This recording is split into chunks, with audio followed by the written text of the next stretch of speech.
Oh dear, Windows Vista. It was one of those things that everybody loved to hate, a bit like yeast extract, which people put on their toast because they're mad.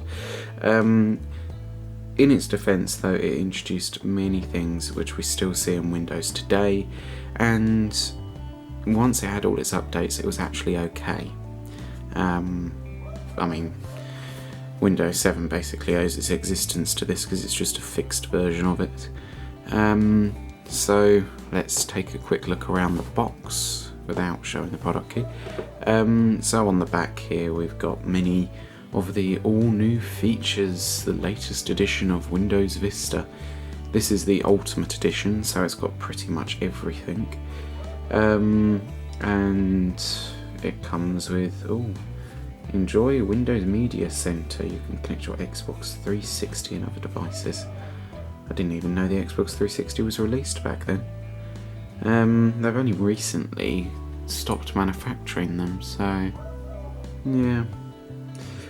And BitLocker drive encryption, remote desktop, lots of other interesting things. And yeah, I mean, it did introduce some pretty groundbreaking technologies for its time. It's just a shame that it was released before it was supposed to, really. With its codename Longhorn, it was a bit, how can I put it? A bit of a botched development. They introduced too many things to it because they were still a bit hyper off of Windows XP.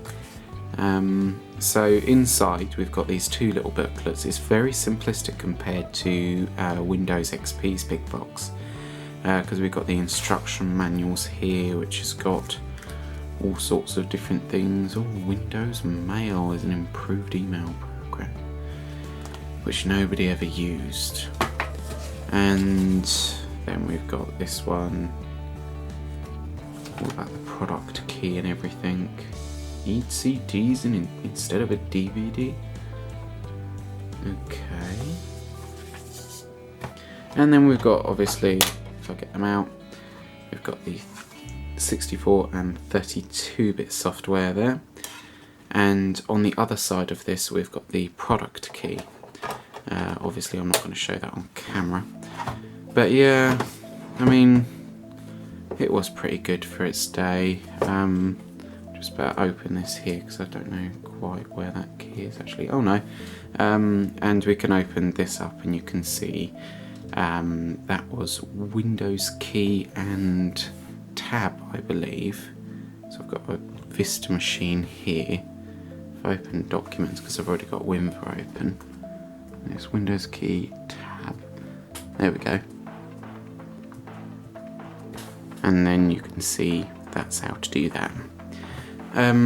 It had, like I say, many features which it wasn't really given that credit for, because when it was released it was really buggy.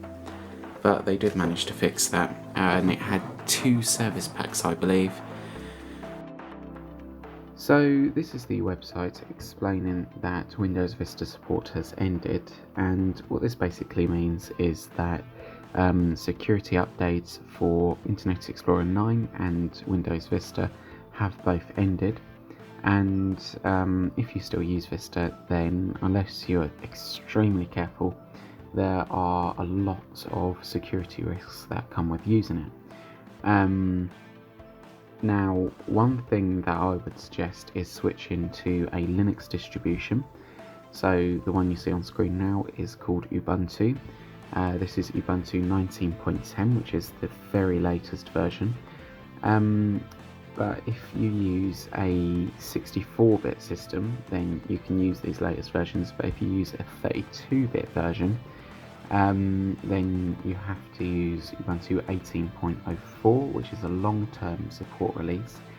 And that is the last version that supports 32-bit systems.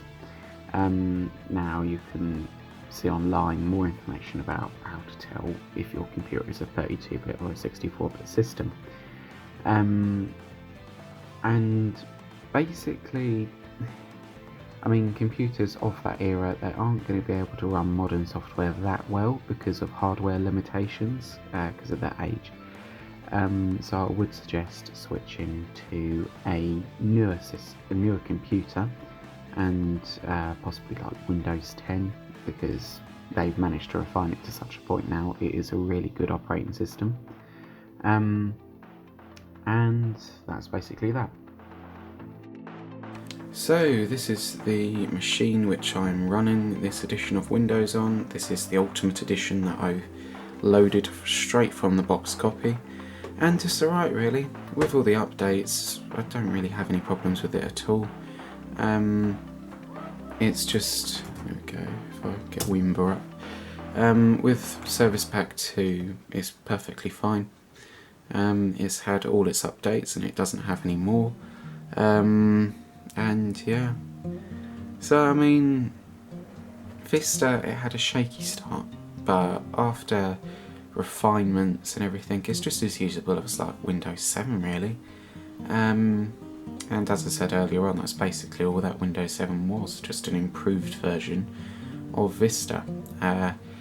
Now, if you're wondering why it was so troubled, I suggest you look into, I have got some videos of the beta versions on my channel, but there was a project called Longhorn, and it was the longest development in basically software history, and it was after XP. The developers got a bit sort of like, they were still hyper because XP was so successful.